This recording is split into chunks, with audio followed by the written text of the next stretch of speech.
Buenos días, queridos contertulios. Hoy os voy a hablar de un libro de José Calvo Pollato, o El Gran Capitán.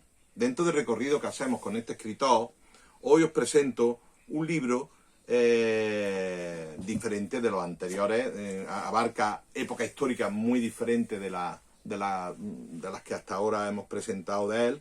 Y tiene además con el añadido de que es casi paisano suyo. Como sabéis, José Calvo Pollato es gabrense y El Gran Capitán era montillano.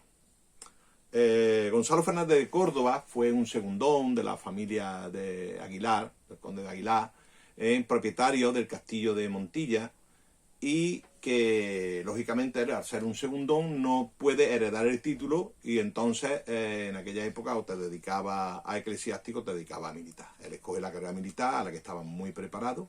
Sin lugar a dudas, quizás ha sido el militar más preparado de la historia de España. Quizás no el más valiente porque no ha tenido necesidad. Él dirigía tropas, él no guiaba tropas.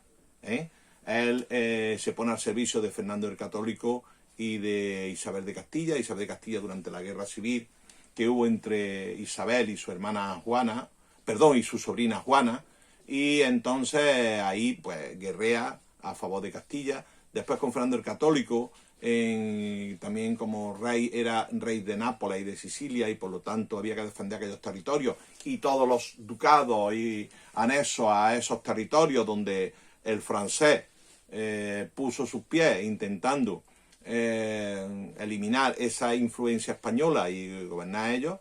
Y entonces el Gran Capitán no pierde ni una batalla. Dicen que perdió una batalla cuando él no la dirigía. Él era un oficial a cargo de otro con más mando que él, pero en las que él dirigió no perdió ninguna. Por eso fue muy importante, ha sido muy importante en la historia de España.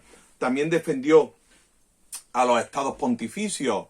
Como premio el Papa le entrega la Rosa de Oro, que era la máxima condecoración que había en los estados pontificios, por su defensa de los estados pontificios. Y el Gran Capitán, pues bueno, ha sido alguien importante en la historia de España. Su batalla de Seriñola o Garellano han sido de las más emblemáticas que hemos tenido en el campo de batalla los españoles, y además contra el francés, normalmente enemigo acérrimo en muchas épocas de nuestro.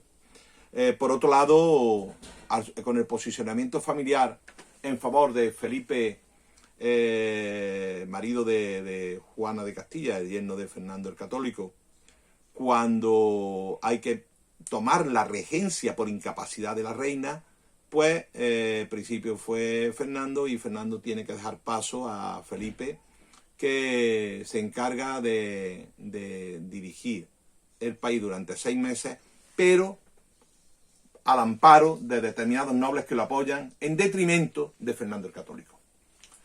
Como respuesta, cuando Fernando el Católico vuelve a España, que estaba en su reino de Nápoles, y le comunican que Felipe ha muerto, vuelve a España, pero muy tranquilamente. Tardó 1 año en volver y se hace cargo de la regencia en España. ¿Qué ocurre? Que empieza a vengarse de todos aquellos nobles que apoyaron a Felipe en detrimento de él. Uno de ellos, el conde de Aguilar. Entonces, él, a pesar de la petición que le hace Gonzalo Fernández de Córdoba de que por favor no derribe el castillo donde él había nacido, Fernando el Católico no deja piedra sobre piedra. Se destruye el castillo, y no contento con esto, porque de siempre Fernando había tenido una mala envidia, se dice de una mala envidia de Gonzalo Fernández de Córdoba, porque era alguien que a la gente lo admiraba más, lo quería más. Incluso se pensó que él quería quedarse con el reino de Nápoles, ya que allí era admirado por todos, fueran civiles o militares. Entonces lo destina como alcaide de Loja. Algo, la verdad, que fue una humillación importante contra Gonzalo Fernández de Córdoba. Y es aquí donde empieza la trama del libro. Fernando el Católico, por necesidades españolas, tiene la necesidad de llamar a Gonzalo Fernández de Córdoba para que asuma un nuevo papel, que es dirigir las tropas ante el posible o posible guerra o el posible conflicto con los franceses. Y entonces manda unos emisarios para que vengan en busca de Gonzalo Fernández de Córdoba. Pero Gonzalo Fernández de Córdoba no estaba ya para. Tenía una edad, tenía unas enfermedades, él incluso había pillado enfermedades de tipo vírico cuando estuvo en la guerra de Italia y no está.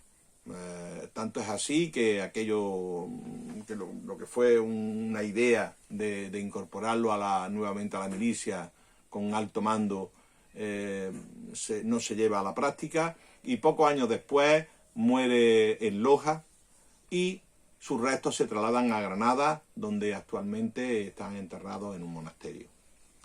Por eso el libro, pues bueno, abarca esa época, esa situación en Loja donde acuden, donde él manifiesta podemos decir, él no está a gusto con lo que se le había hecho a él y a su familia, sus discrepancias con Fernando el Católico, pero siempre respetando que él era el rey y él solo era una importantísima persona dentro de la historia de España. Y con el paso del tiempo, Gonzalo Fernández de Córdoba quizás ha tenido tanto o más importancia que Fernando el Católico.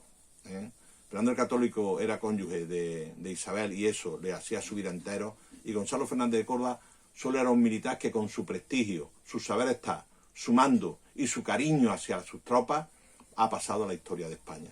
Por ello yo recomiendo El Gran Capitán de José Calvo Pollato.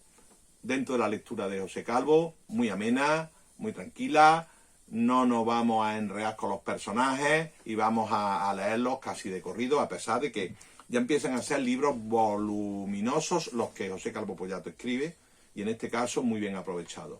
Por eso yo recomiendo El Gran Capitán de José Calvo Pollato.